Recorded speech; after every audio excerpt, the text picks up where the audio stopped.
Kami ingin menyambut firman Tuhan dengan hati yang terbuka, dengan pikiran yang kami minta dipimpin oleh Roh Tuhan. Berbicaralah kepada setiap kami di dalam konteks hidup kami masing-masing. Biarlah firman Tuhan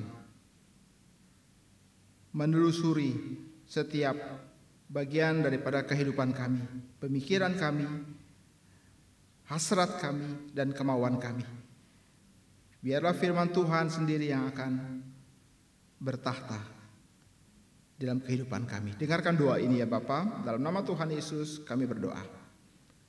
Amin. Silakan duduk. Tema khotbah hari ini adalah tinggal sertaku kawan yang kudus. Saudara mendengar istilah tersebut, saya bisa membayangkan saudara bisa menduga bagian khotbah manakah yang akan menjadi dasar.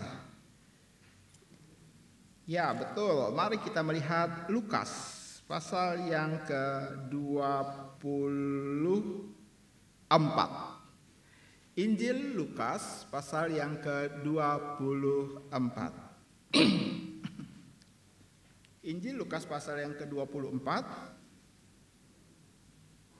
Namun sebelum masuk dalam pasal itu, saya mengajak saudara untuk melihat pasal yang ke-23 ayat yang ke-56 bagian B. Lukas 23 ayat yang ke-56. Demikian firman Tuhan. Dan pada hari Sabat mereka beristirahat menurut hukum Taurat. Pada hari apa? Apa yang mereka lakukan? Beristirahat menurut hukum Taurat. Ayat yang ke-24 itu jedah 3 hari. Ya, itu jedah 3 hari. Dari ayat yang ke-56.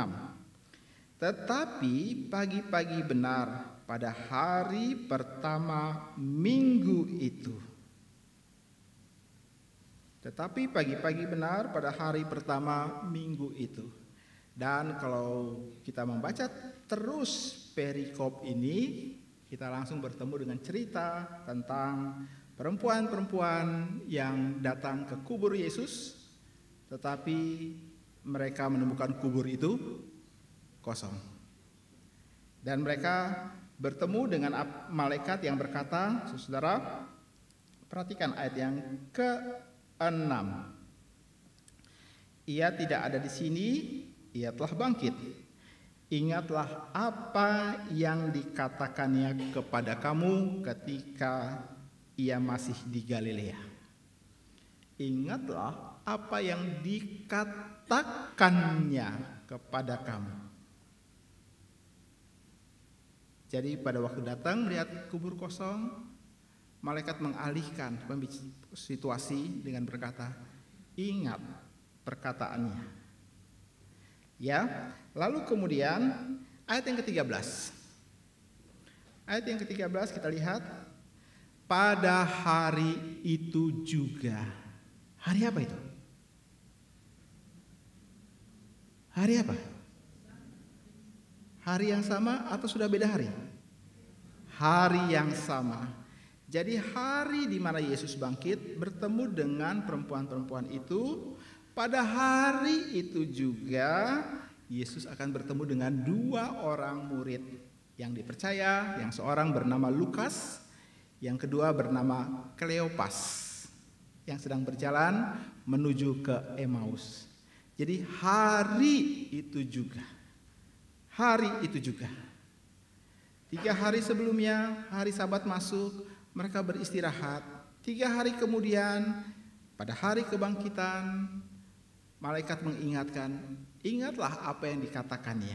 Lalu pada hari yang sama, di tempat yang lain, para murid bertemu dengan Yesus pada waktu dalam perjalanan menuju ke Emmaus. Mari kita membaca ayat yang ke-13 sampai ayat yang ke-35.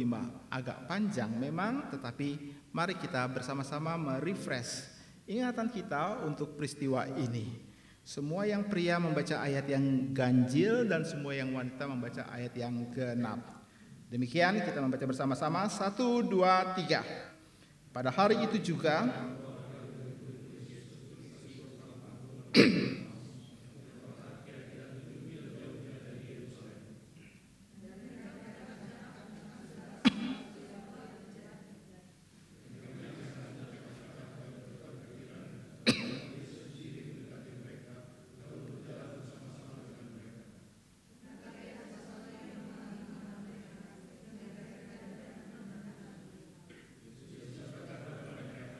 apakah yang kamu percakapkan sementara kamu berjalan?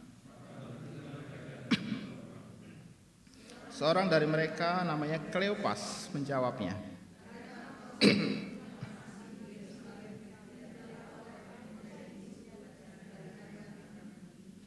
Katanya kepada mereka, apakah itu?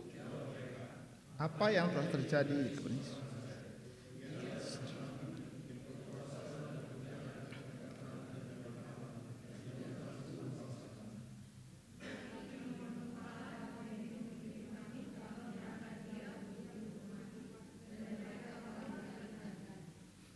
Padahal kami dahulu mengharapkan bahwa dia akan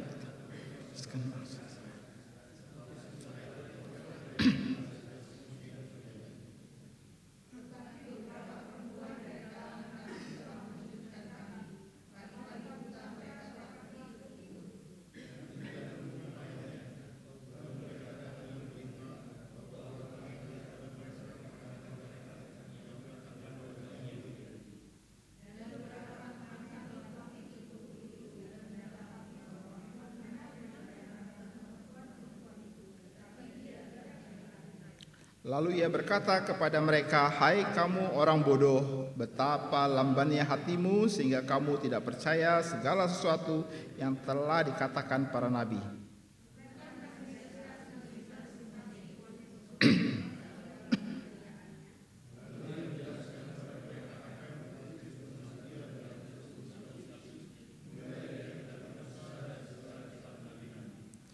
Mereka mendekati kampung yang mereka tuju, lalu ia berbuat seolah-olah hendak meneruskan perjalanannya.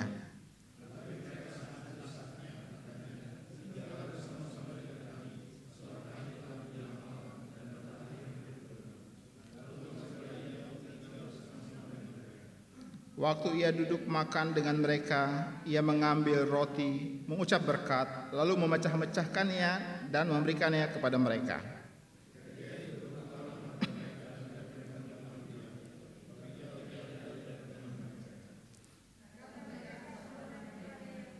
Bukankah hati kita berkobar-kobar?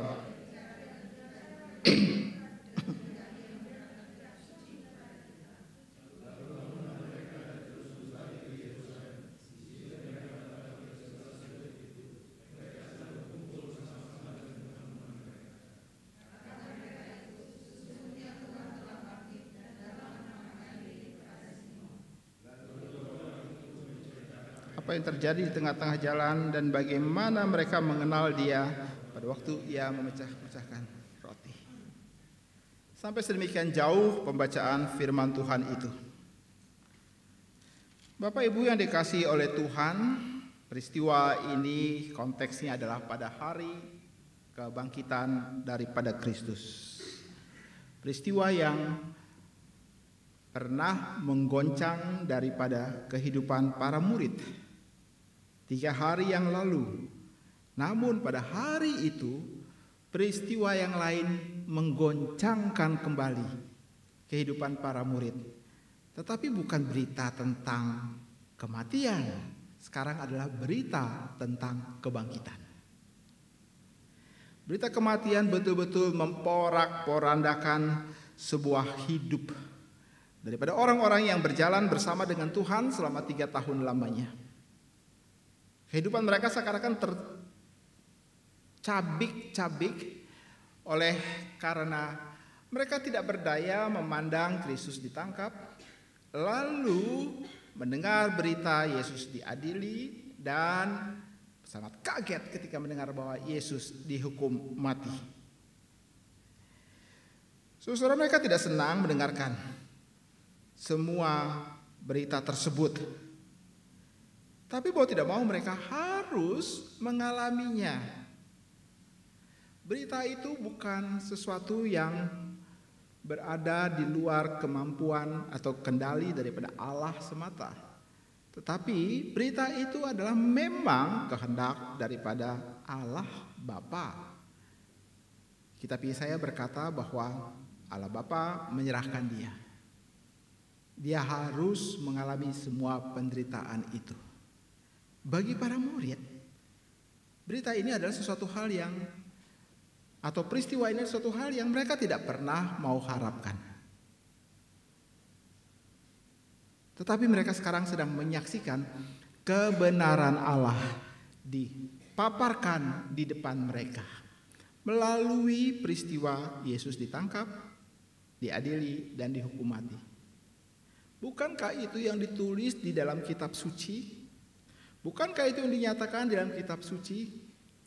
Jadi kebenaran Allah yang tidak muncul di dalam kelas-kelas, di dalam sinagog yang diajarkan oleh para ahli-ahli Taurat itu kepada anak-anak bar mitzvah atau di dalam kumpulan-kumpulan pertemuan Sabat. Sekarang kebenaran itu diajarkan melalui apa yang mereka lihat, apa yang mereka saksikan, dan kebenaran Allah pada hari itu mengguncang, memporak-porandakan akan kehidupan mereka. Mereka tidak dapat mengubah apa yang Allah kehendaki, bukan? Itu kehendak Allah yang disembunyikan beribu-ribu tahun sebelumnya, dan kebenaran Allah yang ingin diketahui oleh para malaikat. Kebenaran Allah yang dijaga oleh Bapa di sorga. Lalu sekarang kebenaran itu diajarkan di dalam kehidupan para murid di depan mata mereka.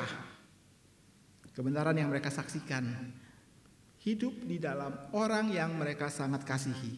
Siapa dia? Yesus Kristus. Kebenaran itu ada sekarang kebenaran yang hidup. Kebenaran yang mereka lihat. Kebenaran yang mereka saksikan dengan mata kepala mereka. Nah, saudara-saudara, mereka memang pernah mendengar Yesus pernah berbicara bahwa dia akan ditangkap, diadili, hukum mati, dan bangkit pada hari yang ketiga. Mereka suka mendengar itu. Walaupun mungkin mereka tidak sepenuhnya bisa senang untuk memiliki kebenaran itu. Sekali lagi, ada orang-orang yang senang mendengar firman Tuhan, tetapi tidak memiliki firman Tuhan. Mereka senang mendengarnya. Oh, firman Tuhan itu selalu menarik perhatian. Dan Alkitab berkata selama Yesus berjalan selama 3 hari di dalam pelayanannya, orang berbondong-bondong mengikuti Yesus, ingin mendengarkan pengajarannya, ingin menyaksikan pekerjaannya. Orang senang menikmatinya. Orang senang mendengarnya, tapi tidak tentu semua orang suka memilikinya. Ternyata bagian ini pun juga ada dalam diri para murid. Mereka senang mendengarkan, tetapi ketika bicara berkaitan dengan kepemilikan firman, maka mereka mulai merasa inilah sebenarnya kebenaran itu. Sekali lagi kebenaran itu mereka jumpai bukan di dalam ruang kelas sinagog, ruang kelas belajar tentang hukum Taurat, tapi mereka alami sendiri sekarang. Dan saudara-saudara, sini kita melihat tentang bagaimana malaikat datang dan kemudian berkata, seperti yang tadi kita kutip, ketika Maria atau perempuan-perempuan itu masuk ke dalam gua tersebut, apa yang dikatakan malaikat? Ingatlah apa yang pernah dikatakannya kepada kamu ketika ia masih di Galilea. Apa yang dikatakan? Konteks kita ada tentang kematian dan kebangkitan. Maka pasti pada waktu malaikat berkata, ingatlah apa yang dikatakan kepadamu, maka pikiran daripada orang-orang tersebut langsung mengingat tentang peristiwa kebangkitan dari antara orang mati. Sekarang ini seperti sebuah pintu yang tersedia di depan mereka. Mereka harus melihat kebenaran itu bukan sekedar sebuah pengetahuan, tapi sekarang mereka harus berjalan masuk melewati pintu itu. Mereka masuk melewati pintu tersebut di dalam kondisi yang compang-camping atau iman yang compang-camping tersebut. Mereka masuk ke dalam, harus masuk ke dalam realita pintu tersebut. Pintu apa? Ingatlah apa yang pernah dikatakannya kepadamu. Ini seperti sebuah pemicu yang berkata, aku pernah mendengar. Lalu kenapa aku tidak ingat ya? Aku pernah mendengar, tapi kenapa aku begitu bodoh tidak menyimpannya? Aku mengingat, dia pernah berkata, tetapi kenapa aku menggeliat memberontak? Aku tidak suka tentang berita kematian. Karena itu aku juga tidak pernah siap untuk melihat berita tentang kebangkitan. Saudara, ini bagian daripada realita bagaimana kita bergaul dengan firman. Tentang bagaimana firman datang kepada kita, kita menyambutnya dengan gembira sekali. Dan saudara bisa mengingat bahwa Yesus pernah mengajarkan tentang perumpamaan tentang benih, bukan? Ada orang yang mendengarkannya lalu dengan gembira senang menyambutnya, tetapi benih itu tidak tahan lama. Benih itu tidak tahan lama. Ada yang bertumbuh dan segera layu oleh karena tidak kuat daripada akarnya. Ada yang kemudian bertumbuh tetapi segera mati oleh karena terhimpit oleh batu dan duri. Tentu ini Yesus tidak sedang berbicara dan berbicara tentang benih, perumpamaan benih tersebut, tapi mengecualikan para murid.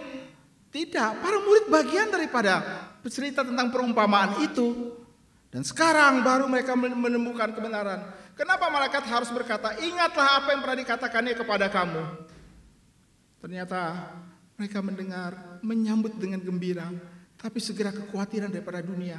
Dan onak itu menghimpit mereka, selalu kemudian benih itu tidak bertumbuh.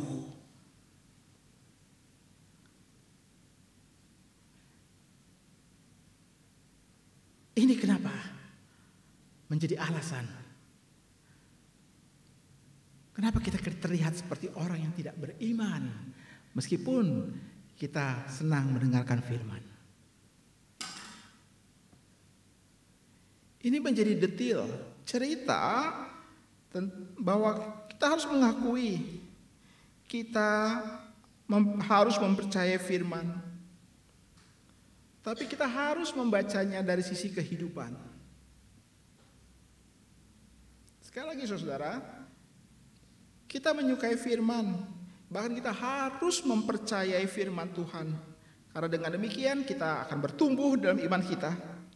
Tapi kita harus membacanya dari kacamata kehidupan kita di tengah-tengah daripada dunia ini.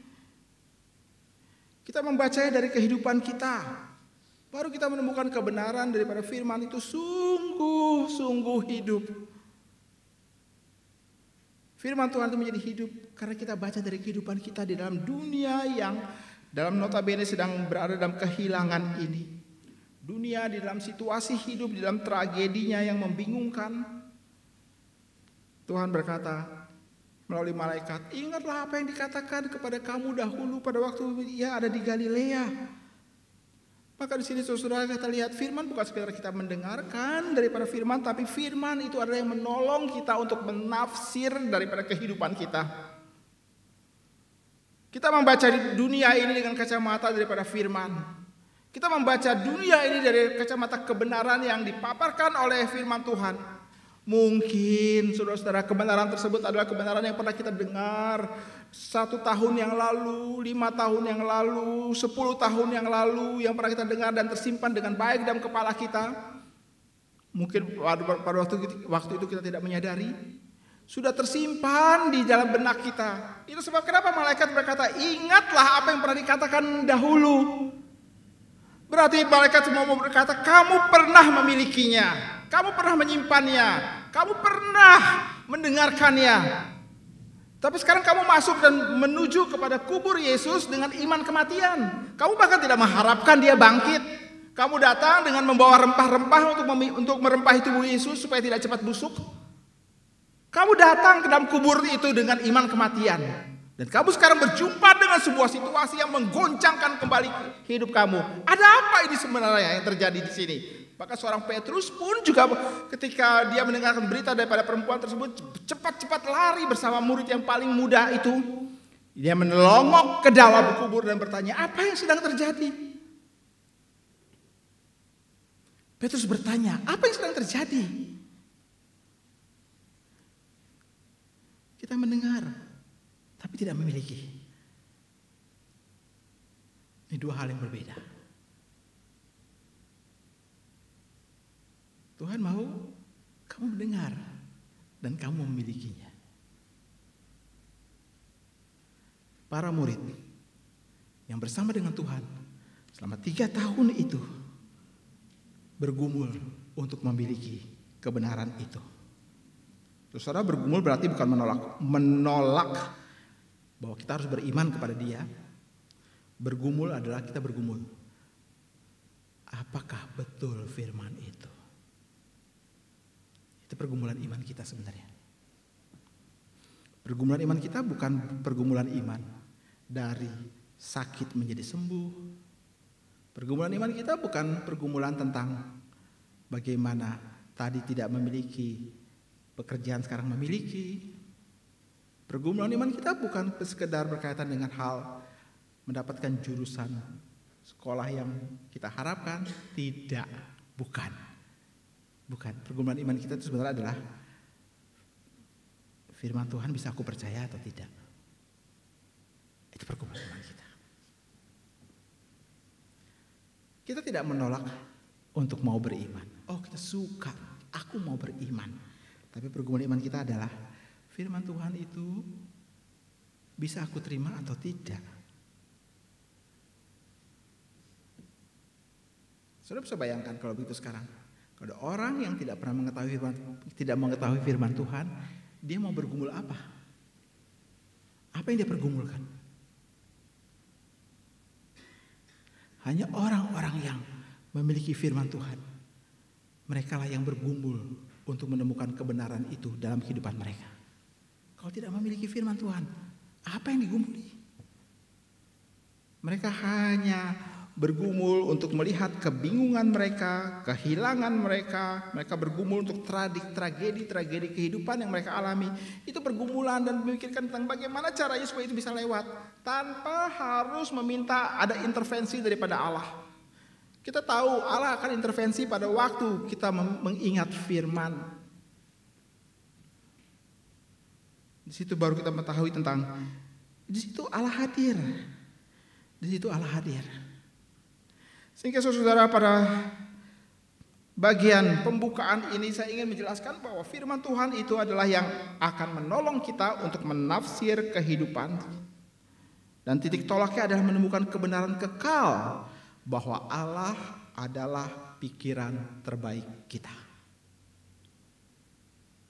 Sekali lagi, pergumulan kita adalah melihat bagaimana firman itu menafsir kehidupan. Dan titik tolaknya adalah menemukan kebenaran kekal bahwa Allah adalah pikiran terbaik kita. R.A. Torrey, seorang pentafsir klasik itu, di dalam pembukaannya, dalam bukunya berkata, pikiran terbesar yang pernah dipikirkan oleh manusia adalah pada waktu mereka memikirkan tentang Allah. Dikatakan terbesar oleh karena dengan pikiran yang begitu terbatas, begitu tercemar, begitu penuh dengan kelicikan, penuh dengan intrik-intrik palsu. Kenapa Allah mengizinkan dengan pikiran itu boleh memikirkan dirinya? Ini adalah bonus, anugerah.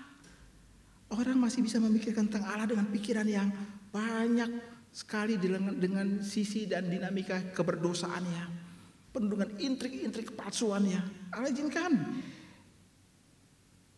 orang berpikir tentang Dia.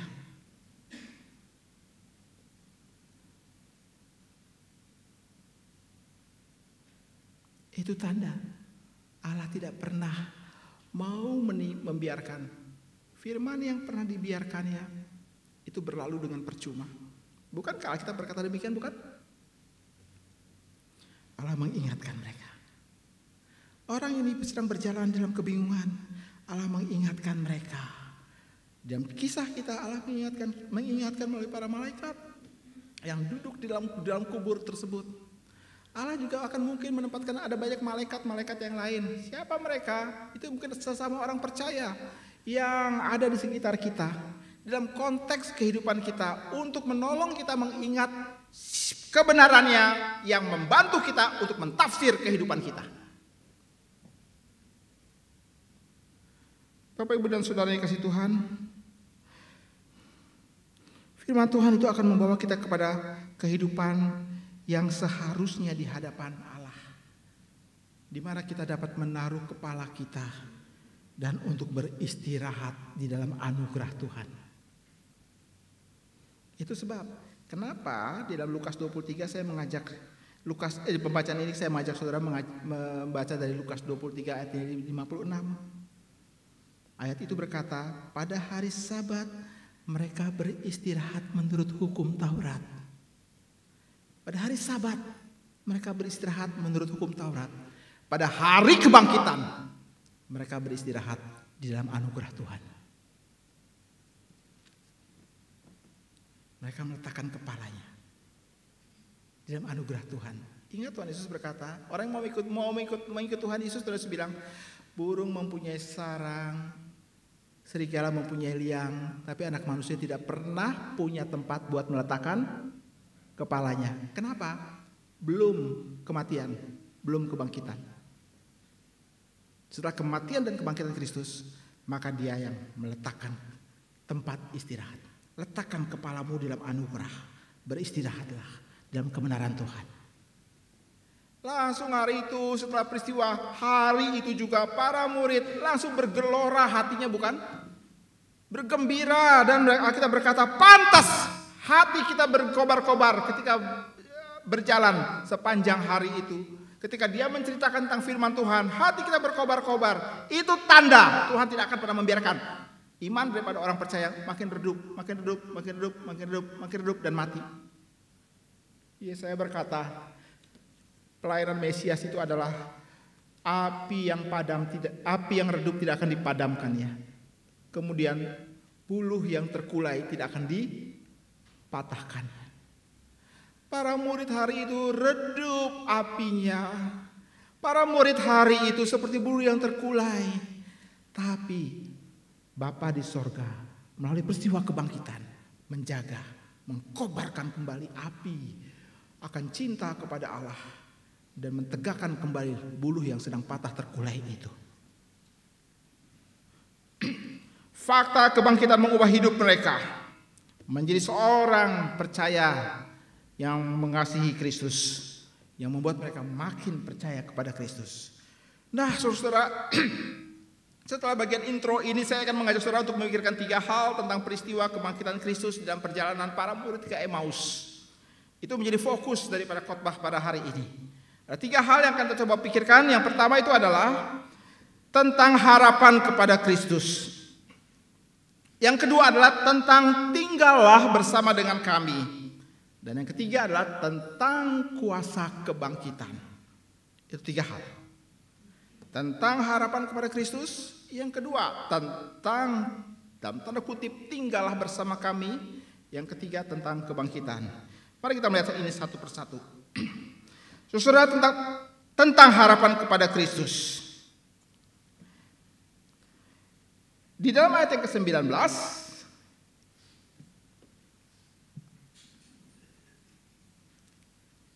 nggak apa-apa. Thank you. Anyhow, thank you ya. Yang pertama adalah tentang harapan kepada Kristus. Saudara perhatikan ayat yang ke-19. Katanya kepada mereka, apakah itu? Jawab mereka, apa yang terjadi dengan Yesus orang Nazaret? Dia adalah seorang nabi yang berkuasa dalam pekerjaan dan perkataan di hadapan Allah dan di depan seluruh bangsa kami. Perhatikan lagi. Tetapi imam-imam kepala dan pemimpin-pemimpin telah menyerahkan dia untuk dihukum mati. Dan mereka telah menyalibkan dia. Betul nggak sampai di sini? Yang dikatakan oleh mereka. Ini kebenaran firman Tuhan nggak? Ini menafsir kehidupan berdasarkan firman Tuhan nggak? Ya, menafsir kehidupan berdasarkan firman Tuhan mengulangi semua peristiwa yang Yesus alami. Betul sekali. Lalu kemudian lihat, padahal kami dahulu mengharapkan Dia. Padahal kami dulu mengharapkan Dia. Para murid punya firman Tuhan. Para murid punya itu. Mereka mengulanginya lagi. Mengulangi cerita tentang apa yang mereka pernah dengar. Imam-imam kepala menyalibkan Dia, menangkap, menyerahkan Dia untuk hukum mati. Betul sekali. Ini semua bagian daripada firman Tuhan. Kata-kata firman Tuhan. Lalu kata-kata firman Tuhan itu membuat mereka, kami dahulu berharap. Kami dahulu berharap. Dialah yang akan datang untuk membebaskan bangsa Israel. Saudara, harapan itu adalah bahasa iman. Kami berharap. Kita berharap oleh karena ada kebenaran firman Tuhan. Sehingga berharap itu adalah bahasa iman.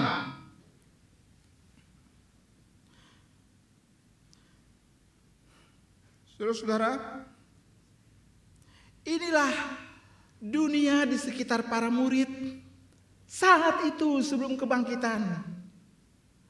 Mereka membangun hidup mereka di sekitar firman Tuhan.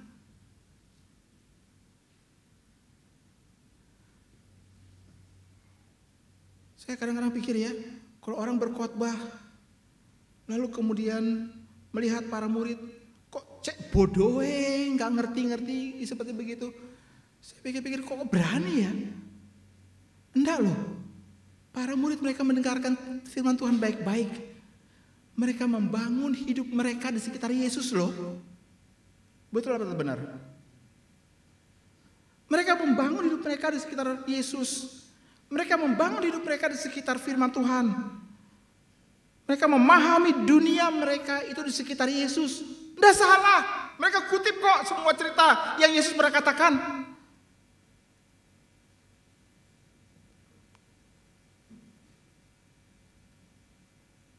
Itu orang Kristen juga bukan? Kita mendengarkan firman. Tiap hari Minggu kita datang ke gereja. Kita mendengarkan firman dalam sebuah persekutuan-persekutuan. Kita mendengarkan firman dan saya mau berkata, kita membangun hidup kita di sekitar Yesus dan firman-Nya. Itu kita bangun. Kita mengklaim mempunyai kebenaran firman Tuhan. Dan tidak salah. Karena memang para murid hari itu dekat dengan Yesus. Mereka pernah mendengarkan Yesus memanggil nama mereka dan mereka mengikutinya. Mereka menyaksikan dan percaya bahwa Dia adalah Mesias. Dan itu yang dikatakan juga bukan dalam pembacaan kita di perikop kita. Bahwa Dia adalah Mesias, Nabi Allah. Sehingga kalau mereka berkata, kami berharap, oh absolutely understood. Sangat dimengerti. Sangat dimengerti. Mereka berjalan bersama dengan Yesus 3,5 tahun lamanya, lalu meskipun kemudian mereka melihat begitu banyak badai yang menerpa kelompok kecil ini, Yesus dengan 12 murid ya. Badai tersebut adalah badai daripada perkataan imam-imam kepala, orang Taurat, ahli Farisi, orang-orang yang membenci Kristus. Itu ada badai yang menerpa mereka. Tapi mereka akan merasa tenang. Oleh karena apa? Oleh karena mereka berjalan bersama dengan Kristus. Mereka melihat bahwa Yesus dapat mengatasi masalah-masalah yang terjadi. Bahkan pertanyaan-pertanyaan yang begitu tajam yang mengutip firman Tuhan, mereka mungkin berpikir bagaimana jawabannya. Dan mereka tidak menduga bahwa Yesus bisa menjawabnya dengan bijaksananya. Sehingga mereka nggak heran akan mengagumi kebijaksanaan yang Yesus miliki, mengagumi akan kepemimpinan Kristus, dan mereka bertekad untuk tetap berjalan bersama dengan Kristus. Tapi sekarang, dunia yang mereka bangun di sekitar Yesus hancur, berantakan, porak-poranda.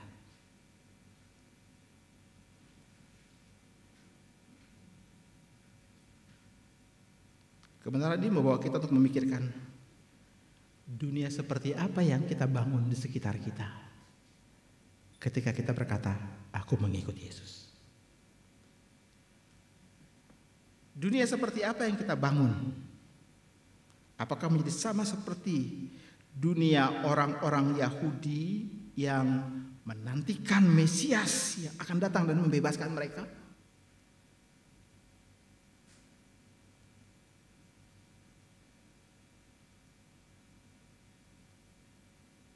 dunia yang terus mengharapkan Yesus yang kita percaya akan berdiri di depan kita menjadi tameng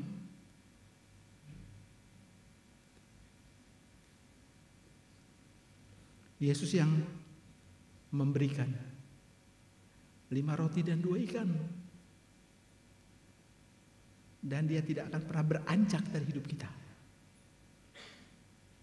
Jika saudara berpikir demikian, mungkin dunia yang kau bangun di sekitar Yesus akan porak-poranda. Dunia itu akan hancur.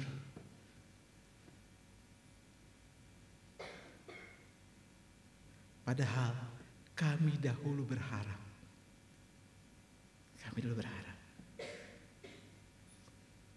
Kalimat itu seperti terbang pada waktu mereka berdiri dan berkata, Yesus hilang dari hidupku. Setelah mereka menyaksikan dia ditangkap, diadili, dan dihukum mati.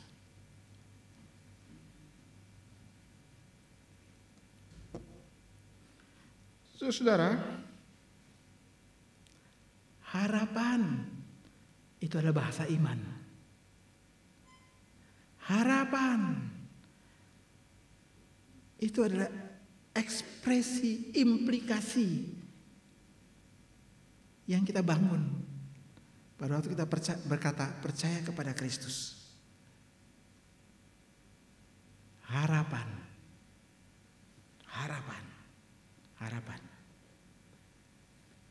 Kami dahulu berharap dia datang membebaskan. Tapi sekarang semua dikesampingkan. Oleh karena apa? Allah maunya bukan itu.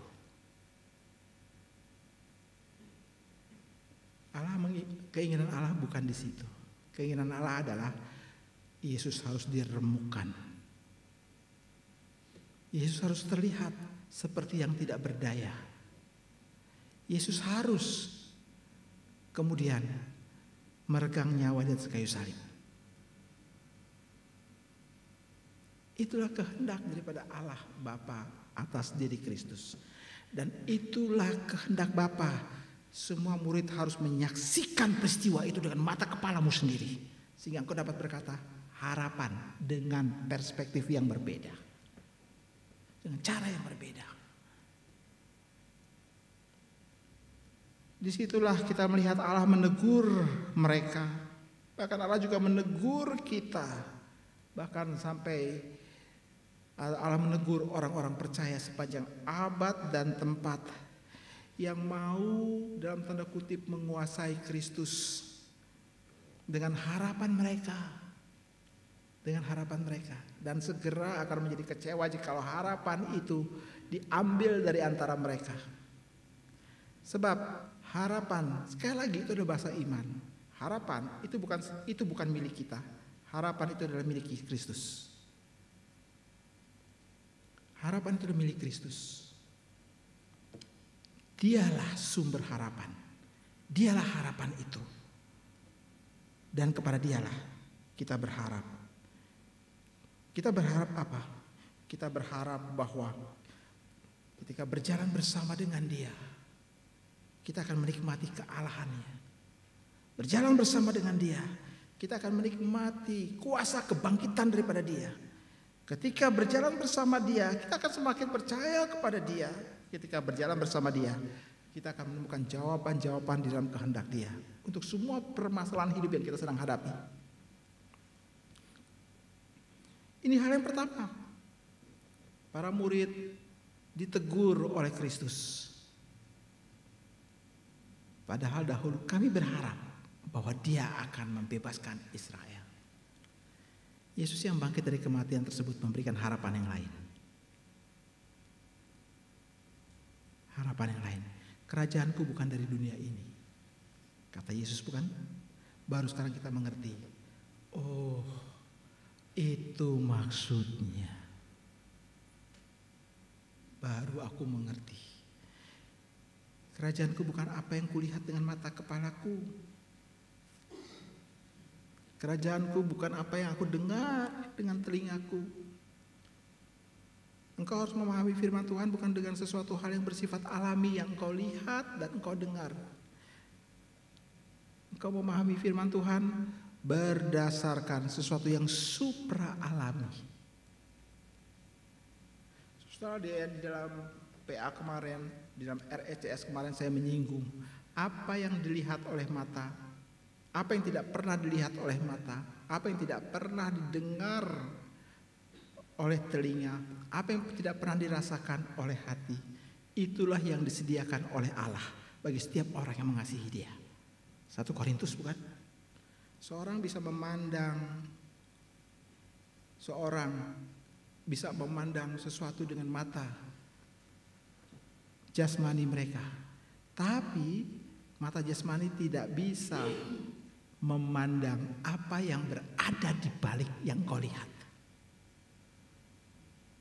Seorang dokter bisa dengan sangat ahli membongkar atau mengoperasi daripada jantung seseorang, tapi pada waktu jantung itu dibuka, dia tidak pernah menemukan di mana letak cinta di dalam jantungnya, di mana letak perasaan di dalam jantungnya.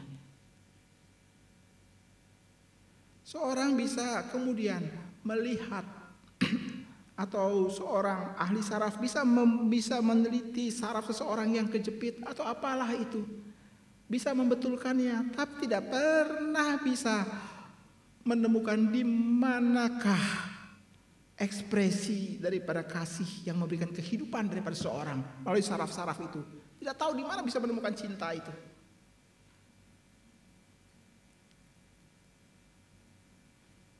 Saudara, itu sebab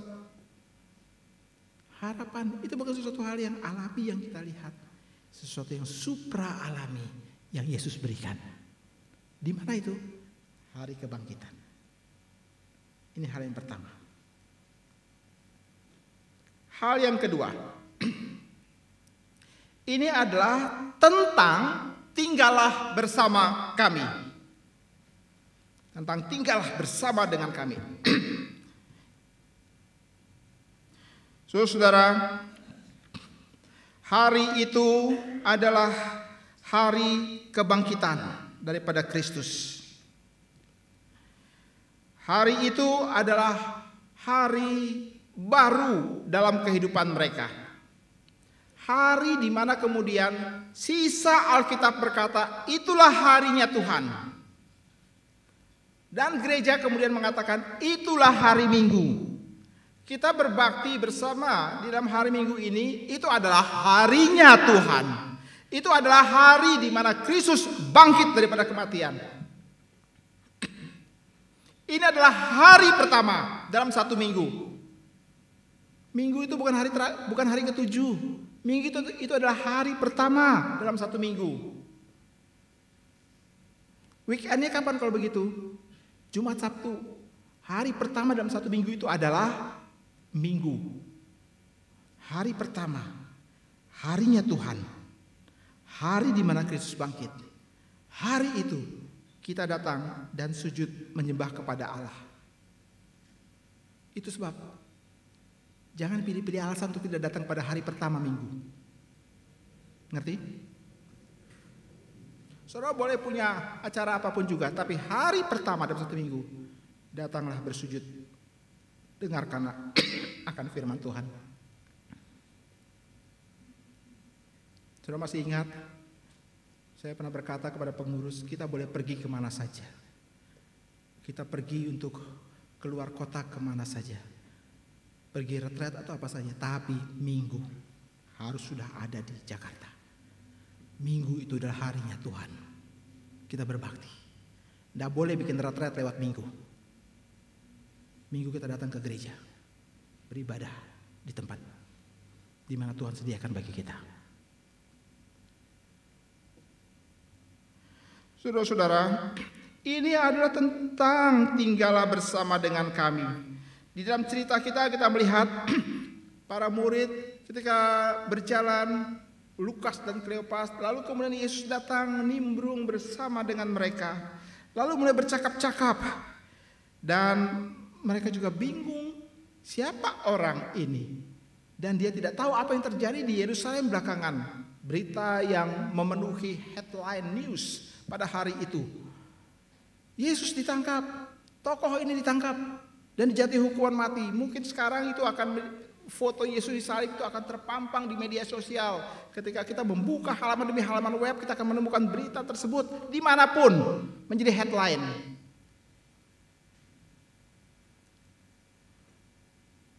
Lalu kemudian dalam perjalanan itu Yesus berbicara tentang firman Tuhan. Berbicara dengan mereka dan mulai dari cerita kitab Musa dan terus bicara tentang firman Tuhan sepanjang perjanjian lama. Dan perhatikan mereka berkata,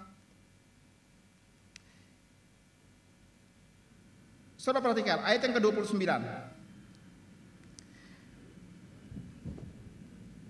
Tetapi mereka sangat mendesaknya, katanya tinggallah bersama-sama dengan kami sebab hari telah menjelang malam dan matahari hampir terbenam.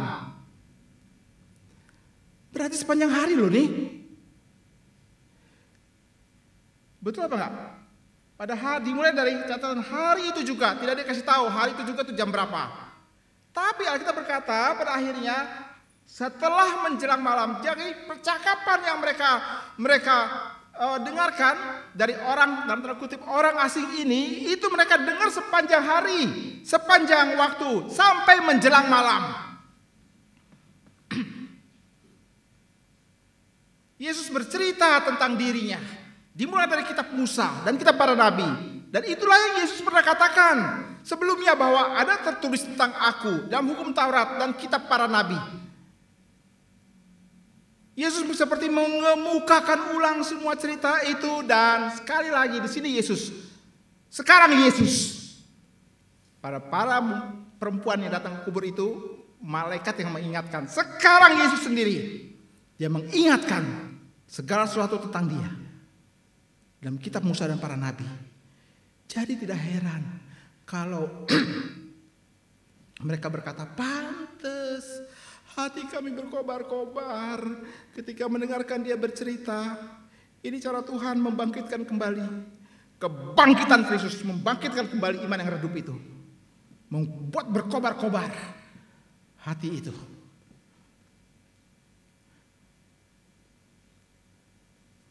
Saudara, pada waktu saya pernah berjanji jadi hamba Tuhan, saya pernah katakan bahwa saya lari dari panggilan itu selama 7 tahun lamanya.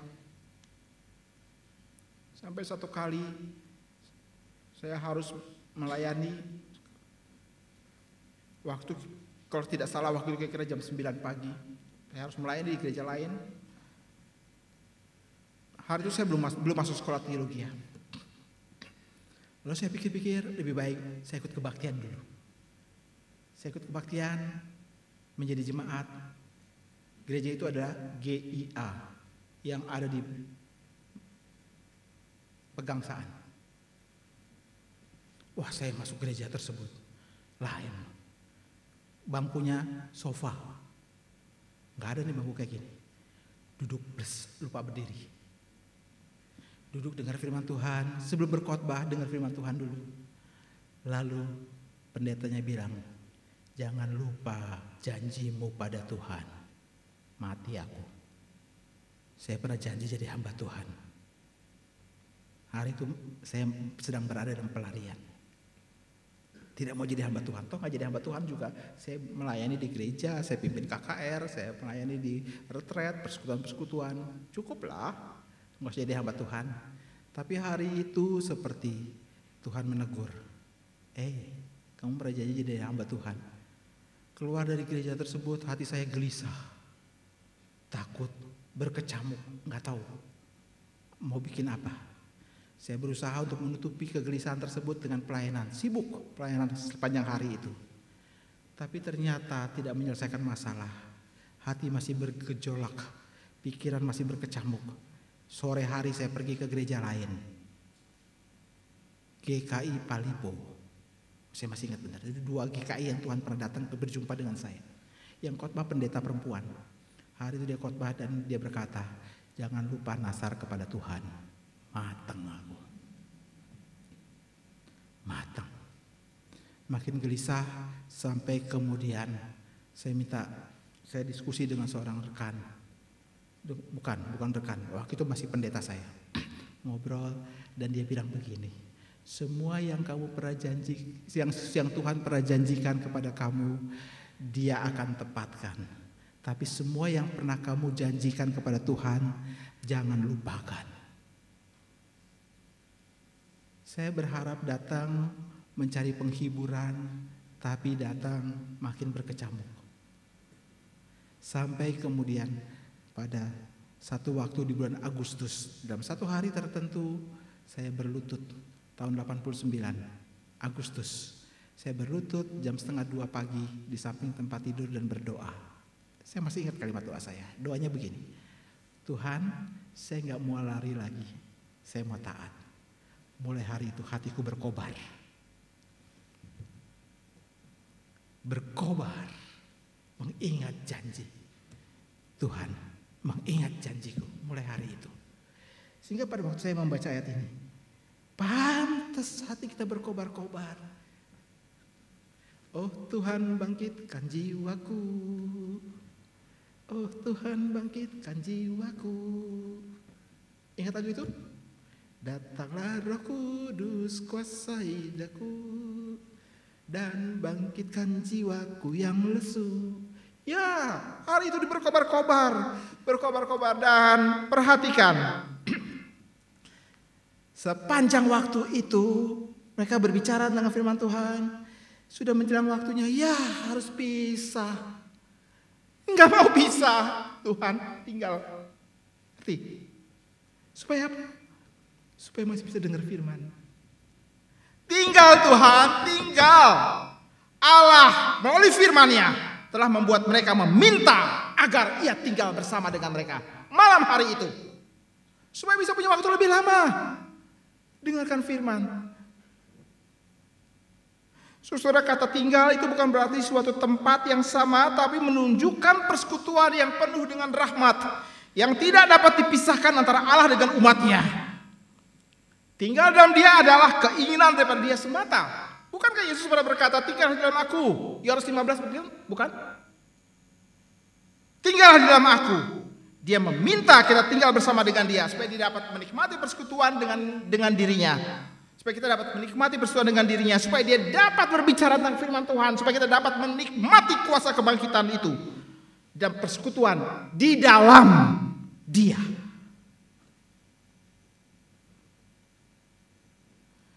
Saudara bisa bayangkan ketika mereka para murid berjalan bersama dengan Dia berjalan. Sekarang sudah masuk kampung Emmaus di depan. Aku tahu itu tandanya Emmaus. Ada tower di sana. Ada tulisan selamat datang di Emmaus. Wah, sudah menjelang dekat. Hari itu para murid mereka berdua berada di persimpangan jalan. Memilih apakah akan membiarkan orang ini berjalan terus atau meminta dia untuk tinggal.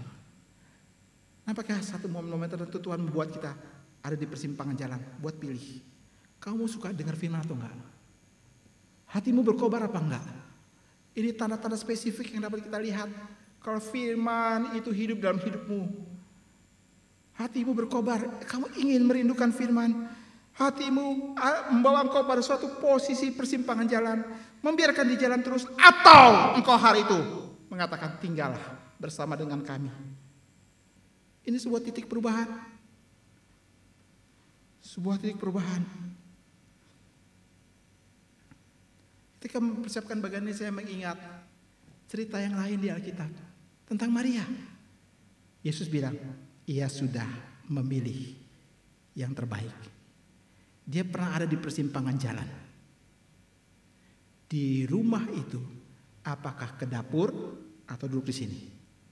Persimpangan jalan. Marta memilih ke dapur. Di persimpangan jalan Maria duduk di kaki Yesus. Dengar Yesus. Dua orang ini di persimpangan jalan.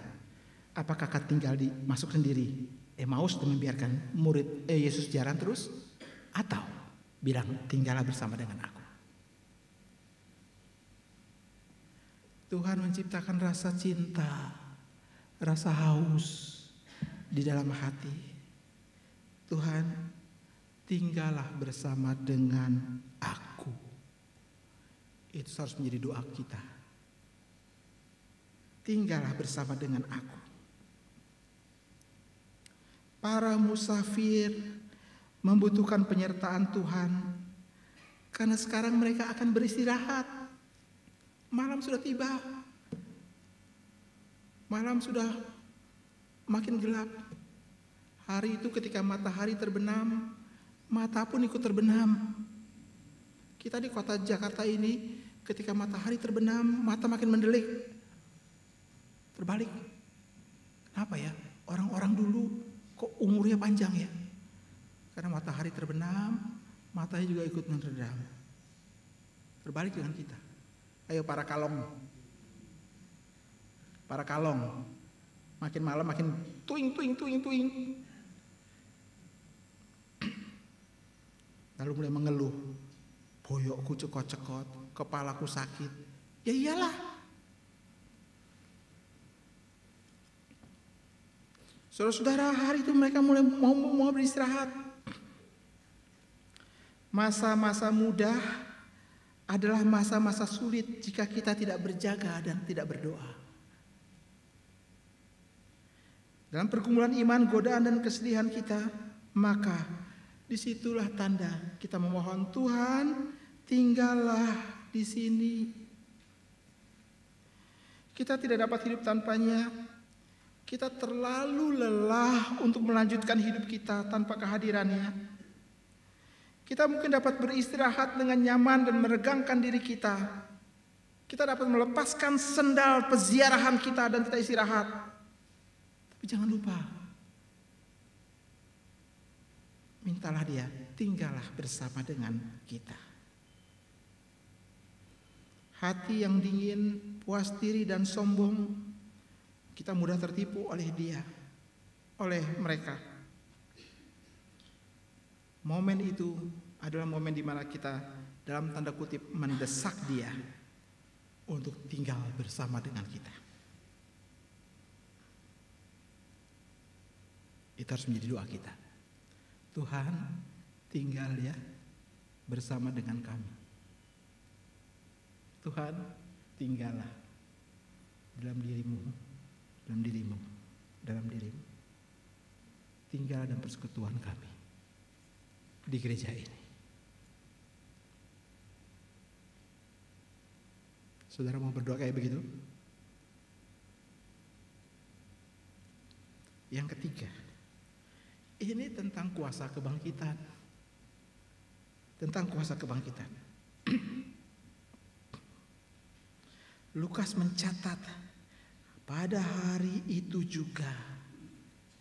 Pada hari itu adalah hari kebangkitan. Pada hari itu, setelah lewat sekian lamanya, jam lewat sekian lama, sekarang menjelang malam. Menjelang malam, Allah yang bangkit itu membangkitkan rasa kasih kepadanya. Allah yang bangkit itu berjalan bersama dengan mereka. Sepanjang jalan mereka tidak menyadari mereka sedang bercakap dengan Yesus yang bangkit. Tapi mereka mendengarkan firman. Sampai sini saya berpikir-pikir, Tuhan gak tersinggung ya kalau kita tidak menyadari kehadiran dia. Tapi dia terus memberkati kita dengan firman. Coba itu. Allah kayak apa ini? Kita datang dalam sebuah persekutuan, ada banyak orang di sana, semua orang bercakap-cakap satu dengan yang lain. Kita seakan-akan disingkirkan, tersingkir, duduk di sana sendiri. Wah, kita tersinggung, minggu depan gak mau datang lagi. Itu sebab gak heran ada banyak gereja melalui tim pemerhati berusaha untuk merancang akan program-program kalau datang. Sapalah orang baru yang datang, lalu ngomonglah dan perhatikan, orang baru itu pun juga gak suka disapa. Wah, celaka, program apa lagi nih? Disapa salah, gak disapa salah. Poin yang mau saya bilang begini dulu. Kita gak disapa berarti kehadiran kita gak dihargai, gak disadari. Betul bener? Sepanjang jalan mereka berjalan, bicara tentang firman Tuhan, mereka tidak sadar itu Yesus yang berjalan bersama dengan mereka.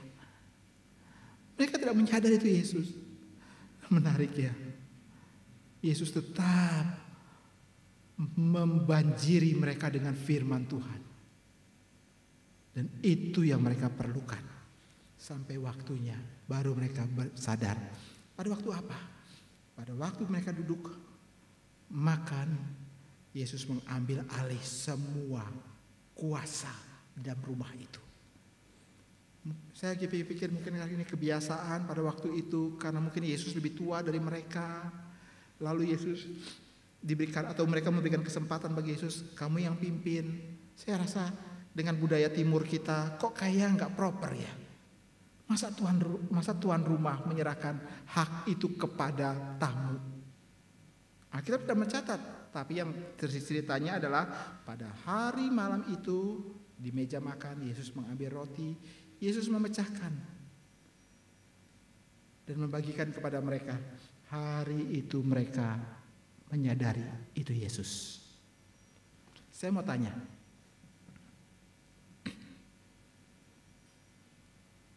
apakah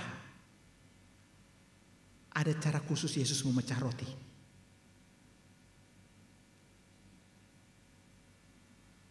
Apakah ada bedanya dengan orang lain memecah roti? Apakah ada perbedaan cara Yesus memecah roti dengan para imam pada hari perayaan Paskah tersebut? Memecah roti tidak beragi. Ada bedanya? Alkitab tidak mencatat. Tapi perhatikan, ketika mereka melihat cara Yesus memecah roti, mereka tahu beda. Di sini mereka mengenal ini Yesus.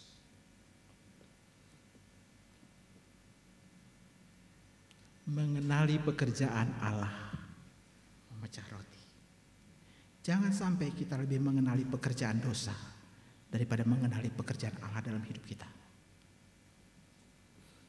Jangan sampai kita lebih mengenali keluh kesah kita daripada mengenali keteduhan yang Allah berikan untuk menenangkan jiwa yang gundah. Dipecahkan, mereka langsung lihat.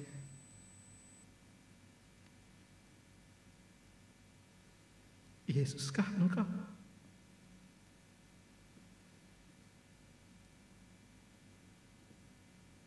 Kalau saya hadir, saya mencoba menempatkan diri di tempat itu, saya mungkin akan terengah-engah. Sepanjang jalan engkau berjalan di sampingku, aku tidak sadar.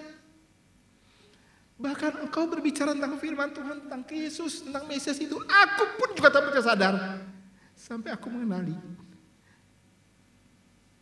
roti yang dipecah itu, baru aku sadar dia itu. Hari itu adalah implikasi pertama dalam diri para murid. Ketika Yesus bilang, ingatlah akan aku. 3 hari sebelumnya bukan? Ia membagi roti, ingatlah akan aku. Hari itu kali pertama para murid, ya ampun, Yesus dikenali adalah Yesus yang pernah dipecahkan tubuhnya. Terengah, dan kemudian kesimpulannya, pantas.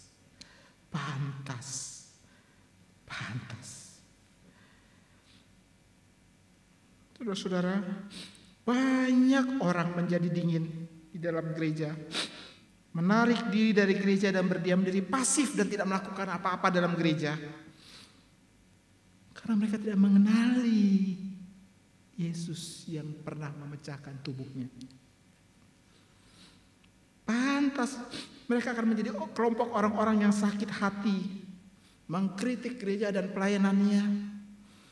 Pantas mereka menjadi orang-orang yang terus menghujat dengan penuh kesombongan, gereja kurang ini, kurang itu. Sampai di sini saya baru bisa lebih memahami kenapa Pendeta Stephen Tong satu kali berkata, no one comes to help, everyone comes to serve and to learn. Setiap orang datang untuk melayani dan belajar. Belajar apa? Mengenali pekerjaan Allah di dalam gerejanya. Mengenali kuasa kebangkitan yang menyertai gerejanya. Saudara-saudara, habis itu Alkitab berkata Yesus tiba-tiba hilang. Hilang dari antara persekutuan itu. Tapi Yesus meninggalkan harta yang berharga. Pengakuan iman.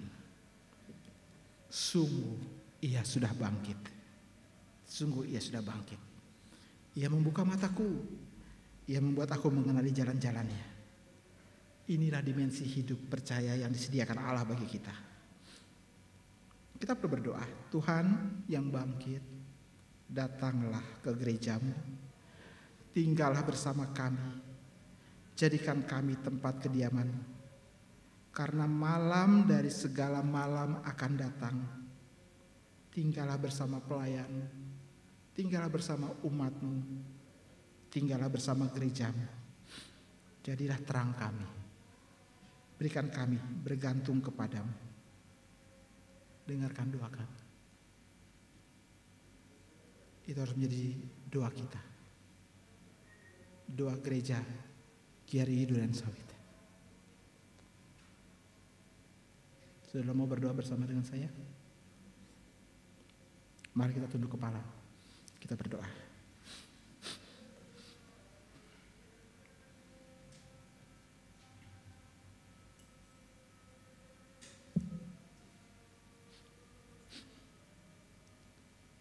Sebelum saya berdoa, saya minta Bapak Victor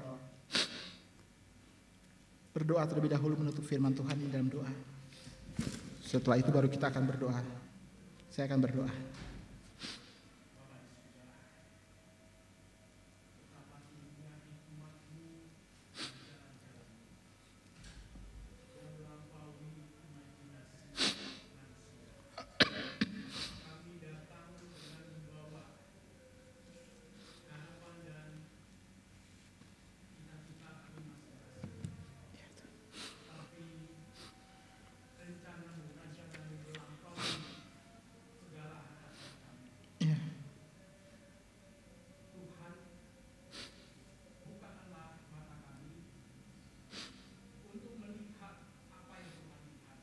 Ya Tuhan.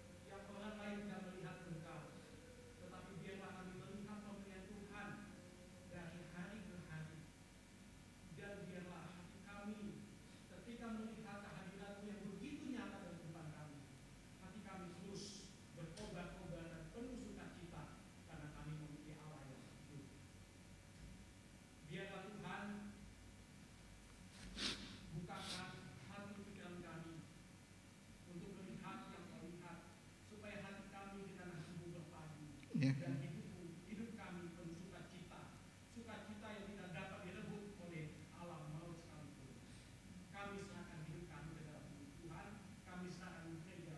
Ya.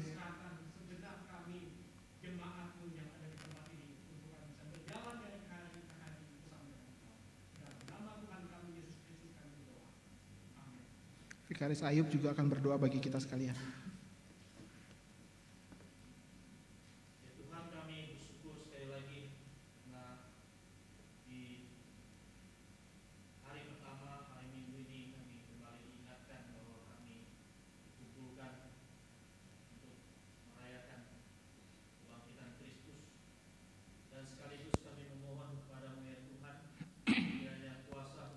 Ya Tuhan.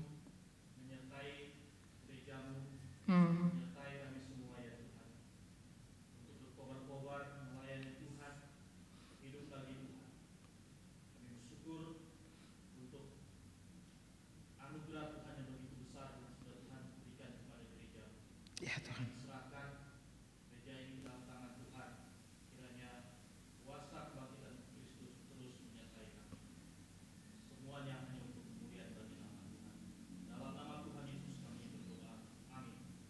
Tuhan yang bangkit, tinggallah bersama kami. Jadikan hidup kami tempat kediaman-Mu. Jadikan gereja ini tempat Engkau berkenan tinggal pula di dalamnya. Tuhan yang bangkit, datanglah bersama dengan kami. Ajarkan kami akan kehadiran-Mu. Buat kami menikmati kehadiran-Mu. Buat kami melihat Engkau selalu tetap dan tidak pernah meninggalkan kami. Penuhi gereja-Mu ini dengan keberanian dan iman, agar kami dapat berdiri teguh di tengah kegelapan. Jadilah terang bagi kami. Buatlah kami mengerti apa arti bergantung kepadamu. Dengarkan doa yang kami panjatkan ini, Bapa. Dalam nama Tuhan Yesus kami berdoa. Amin.